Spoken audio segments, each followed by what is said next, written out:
తాకట్లో ఉన్న మీ బంగారాన్ని విడిపించి ఆ రోజు ఆన్లైన్ రేటుకి కొంటాం. Sharma gold company.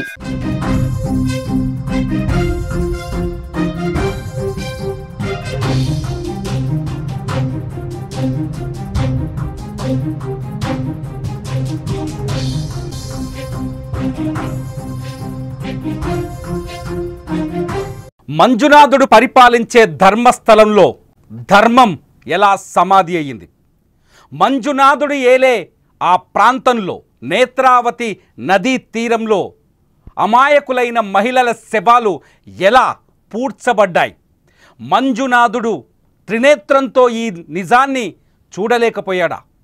మంజునాథుడు త్రినేత్రంతో ఆ దుర్మార్గుల్ని అంతం చేయలేకపోయాడా?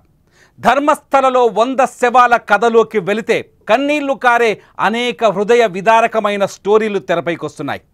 ధర్మస్థలలో 100 శవాల కథ గురించి ఆరా తీస్తే ఒక్కో బాధితుడు పోలీస్ స్టేషన్ దగ్గరకు చేరుతున్నారు. ఇప్పటి వరకు 2 ఫిర్యాదులు ధర్మస్థల పోలీస్ స్టేషన్కి చేరుకున్నాయి. ఈ 2 ఫిర్యాదుల్లో మొట్టమొదటిది డాక్టర్ అనన్య. 2003లో డాక్టర్ అనన్య భట్ ధర్మస్థలకి తన స్నేహితులతో కలిసి వెళ్ళింది.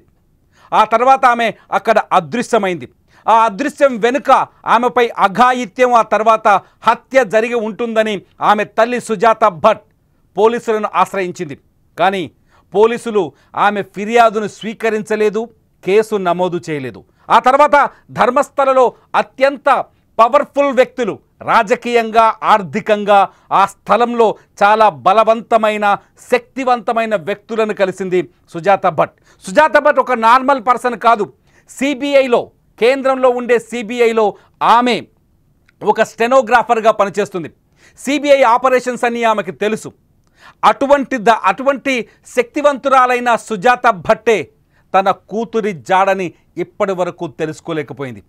ఇదొక్కటే కాదు, ఇలాంటి కథలు ఎన్నో వెలుగులోకి వస్తున్నాయి. 2012 అక్టోబర్ 9న దారుణ హత్యకు గురైన సౌజన్య కేసు కూడా ధర్మస్థల మిస్టరీలో ఒకటే అనే చర్చ ఇప్పుడు తెరపైకి వస్తుంది.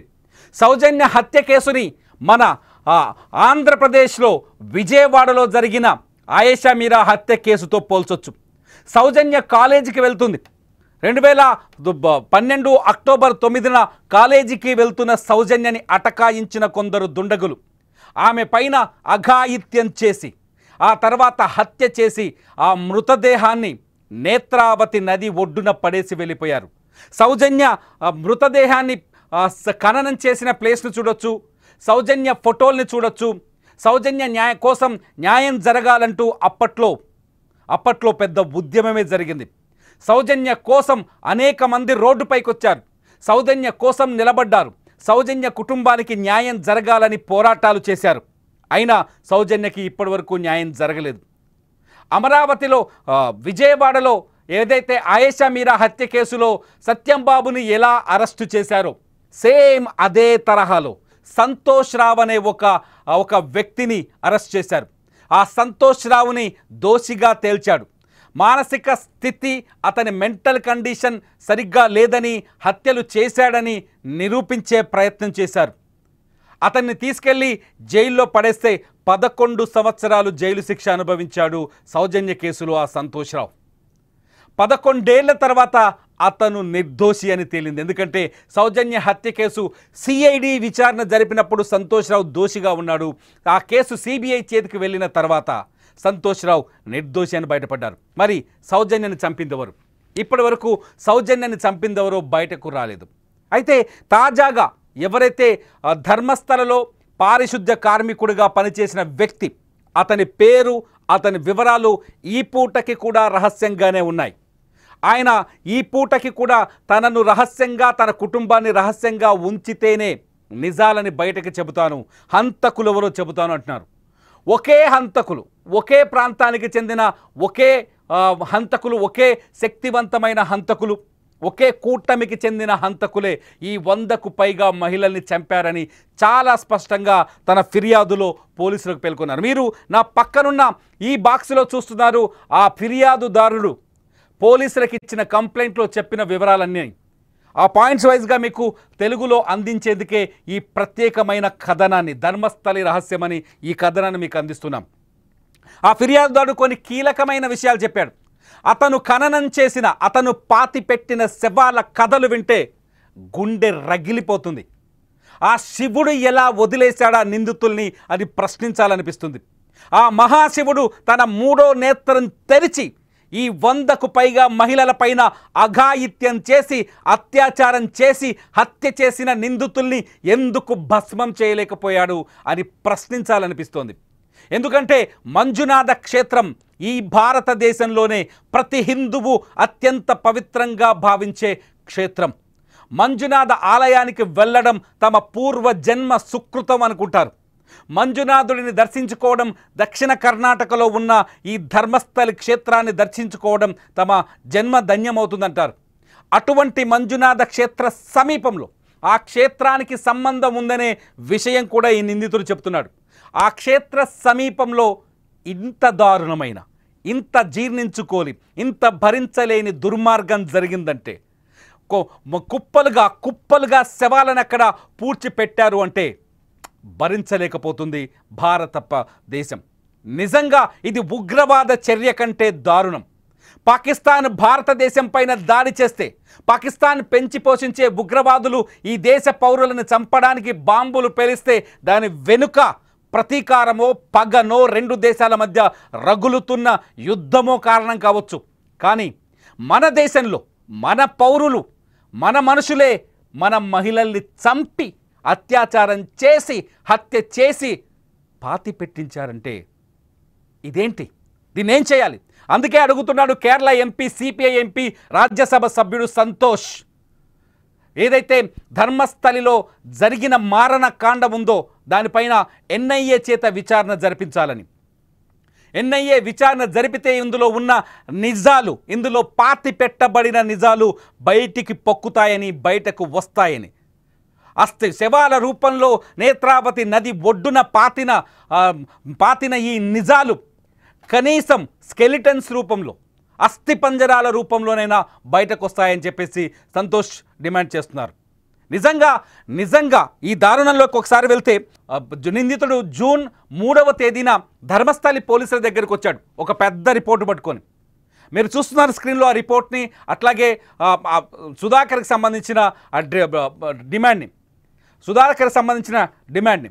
అయితే నిందితుడు జూన్ 3వ తేదీన పోలీసుల దగ్గరికి వచ్చాడు. పోలీసుల దగ్గరికి వచ్చి తను ఒక రిపోర్ట్ చేశాడు. జూన్ 3వ తేదీన.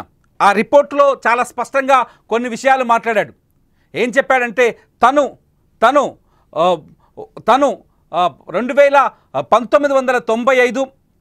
1995 నుంచి 2014 వరకు కొందరు వ్యక్తుల కోసం పనిచేశానని చెప్పారు. మీరు స్క్రీన్లో చూస్తున్నారు. ఈ కేసులో ప్రత్యేకంగా సిట్ని అరేంజ్ చేసింది కర్ణాటక ప్రభుత్వం. ఆ సిట్కి సంబంధించిన ప్రణబ్ మహంతి ఈ కేసుని విచారిస్తున్నాడు. అయితే నిందితుడు పోలీసుల దగ్గరకు వచ్చిన తర్వాత కొన్ని విషయాలు జరిగాయి. నిందితుడు పోలీసుల దగ్గరకు వచ్చి కొన్ని విషయాలు చాలా స్పష్టంగా చెప్పాడు. ఏంటంటే, నేను పారిశుద్ధ్య కార్మికుడిగా పనిచేసేవాడిని.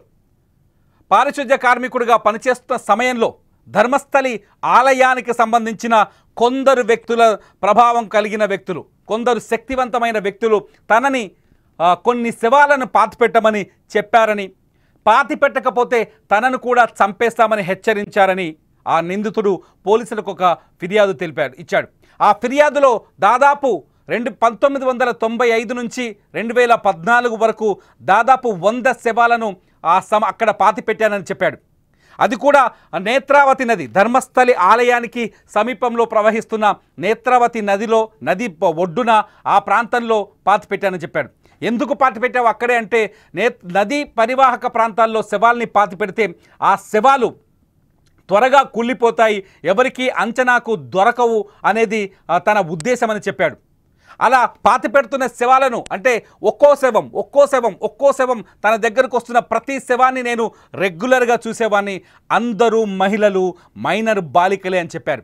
తాను పాతిపెట్టిన శవాల్లో కొన్ని శవాల్ని ఖననం తగలబెట్టానని కూడా చెప్పాడు. అయితే తను పాతిపెట్టిన శవాల్లో మహిళలు బాలికలే ఉన్నారు. వాళ్ళందరిపైన అత్యాచారం జరిగిందని కూడా తను రాసిచ్చిన ఫిర్యాదులో తెలిపాడు. వాళ్ళందరిపైన అత్యాచారం జరిగిందని తనకు అర్థమవుతుందని, ఆ శవాల్ని పాతిపెట్టేటప్పుడు తనకు తెలిసిందని చాలా స్పష్టంగా చెప్పాడు. ఆ డెడ్ బాడీస్ ఎక్కడి నుంచి వస్తున్నాయో తనకు కూడా తెలియదని చెప్పాడు. అతని కోర్టులో కూడా ఇప్పటికే హాజరుపరిచారు. అయితే ఆ శవాలు ఎక్కడికి వెళ్ళేస్తున్నాయి అనేది ప్రశ్నించొద్దని అతన్ని బెదిరించేవారని చెప్పాడు. అంతేకాదు తను పాతిపెడుతున్న కొన్ని శవాల గురించి చెబితే, కొన్ని శవాల కథలు చెబితే నిజంగా కన్నీళ్ళు వస్తాయి. తను 2010లో ఒక బాలిక శవాన్ని అక్కడికి తీసుకొచ్చానని చెప్పారు. ఒక బాలిక శవాన్ని తీసుకొచ్చి ఆ బాలిక శవాన్ని పాతిపెట్టమని అడిగారంట ఆ నిందితులు. బాలిక శవాన్ని చూస్తే ఆమె ఒంటిపైన ఒక స్కూల్ యూనిఫామ్ మాత్రమే ఉంది. ఆమె శరీరానికి సంబంధించి ఒంటిపైన స్కూల్ యూనిఫామ్ ఉంది, తనకి ఇన్నర్ వేర్స్ లేవు. ఆ డెడ్ బాడీ పైన గాయాలున్నాయి. ఆ బాలిక పైన లైంగిక దాడి జరిగిందని చెప్పాడు. ఆ శవాన్ని చూస్తే తనకు కూడా గుండె కరిగిపోయిందని, బాధ కలిగిందని చెప్పాడు. కానీ ఆ శవాన్ని తీసుకెళ్ళి ఆ ప్రాంతంలోనే ఉన్న కల్లేరి పెట్రోల్ బంక్ సమీపంలో పూడ్చిపెట్టానని చెప్పాడు. నిజంగా అంటే స్కూల్కి వెళ్ళే బాలికల్ని, స్కూల్కి వెళ్ళే అమ్మాయిల్ని కూడా వదిలిపెట్టలేదు ఆ దుర్మార్గులు. ఆడపిల్ల కనిపిస్తే చాలు అఘాయిత్యం చేసి హత్య చేశారని ఈ ఒక్క సీన్ని, అతను చెప్పిన ఈ ఒక్క మాటను బట్టి చూస్తే అర్థమవుతుంది ఎంత దుర్మార్గులో, ఎంత కఠినమైన హృదయం ఉన్నవాళ్ళు. ఇంకో కథ చెప్పాడు. ఇంకో శవం కథలో ఇంకోసారి 20 ఏళ్ళ ఒక మహిళని తీసుకొచ్చారని చెప్పాడు. ఆ 20 ఏళ్ళ మహిళ డెడ్ బాడీ తన దగ్గరకు వచ్చేటప్పటికే పేపర్లలో చుట్టారట. న్యూస్ పేపర్లలో చుట్టేసి ఆ డెడ్ బాడీని అక్కడికి తీసుకొచ్చారని చెప్పాడు.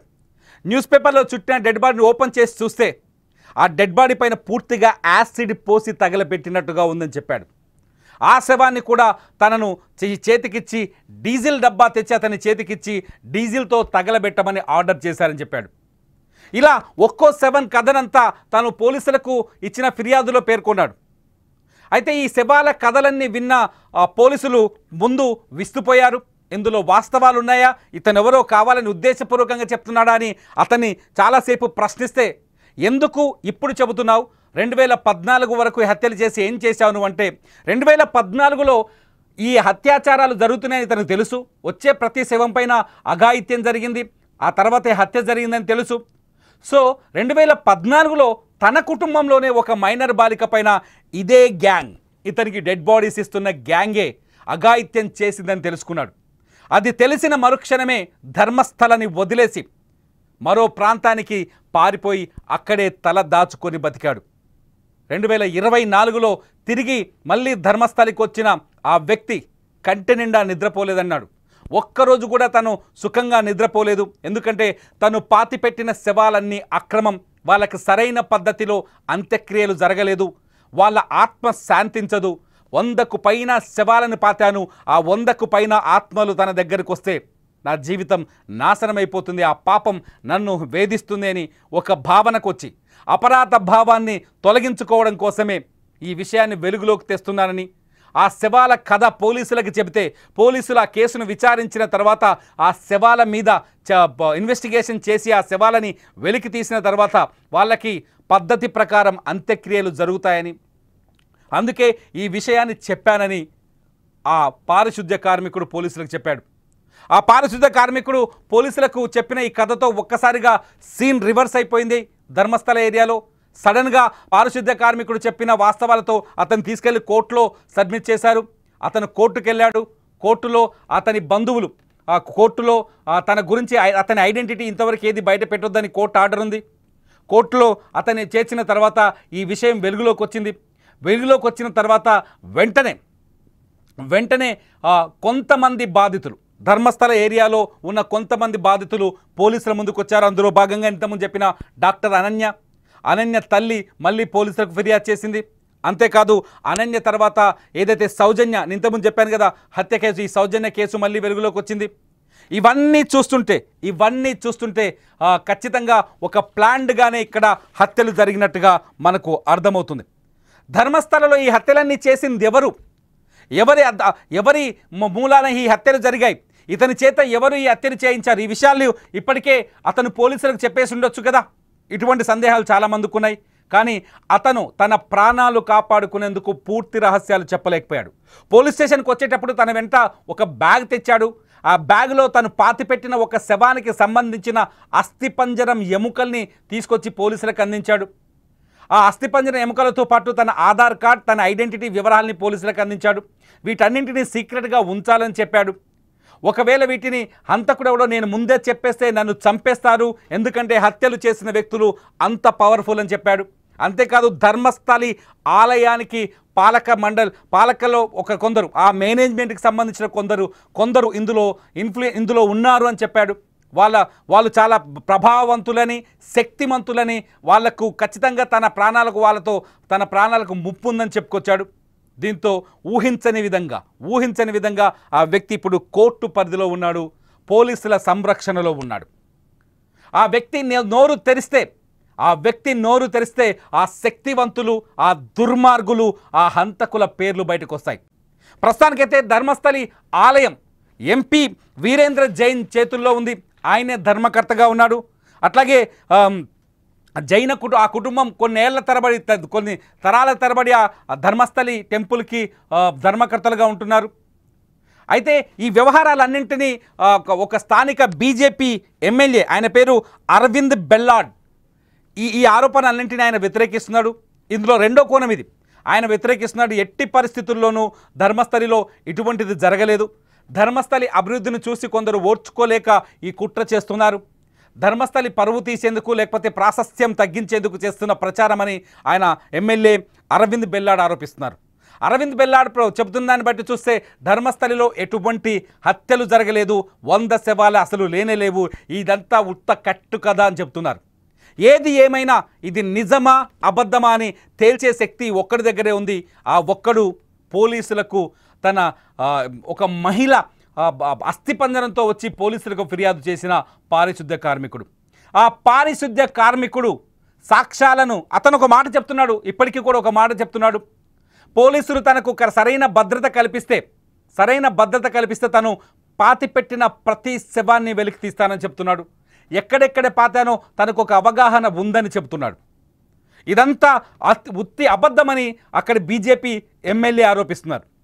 నిజంగా ఇది చూస్తుంటే, పారిశుద్ధ్య కార్మికుడు మాటలు చూస్తుంటే ఇది ఒక భయానకంగా కనిపిస్తుంది. కానీ అక్కడ రాజకీయ పరిస్థితులు చూస్తుంటే అనుమానాలు కలుగుతున్నాయి. మరి మీరేమనుకుంటున్నారు? ధర్మస్థలిలో ఇలాంటి దుర్మార్గం జరిగిందని అనుకుంటున్నారా? లేదంటే అక్కడ ధర్మస్థలి ధర్మస్థలి ప్రాంతానికి ప్రతిష్టని దిగదార్చేందుకు కుట్ర జరుగుతుంది అనుకుంటున్నారా? మీరేమనుకుంటున్నారో ఈ వీడియో కింద కామెంట్ చేయండి. ధర్మస్థలి అప్డేట్స్ కోసం సుమన్ టీవీ డిజిటల్ లైవ్ని రెగ్యులర్గా ఫాలో అవ్వండి. చూస్తూనే ఉండండి సుమన్ టీవీ.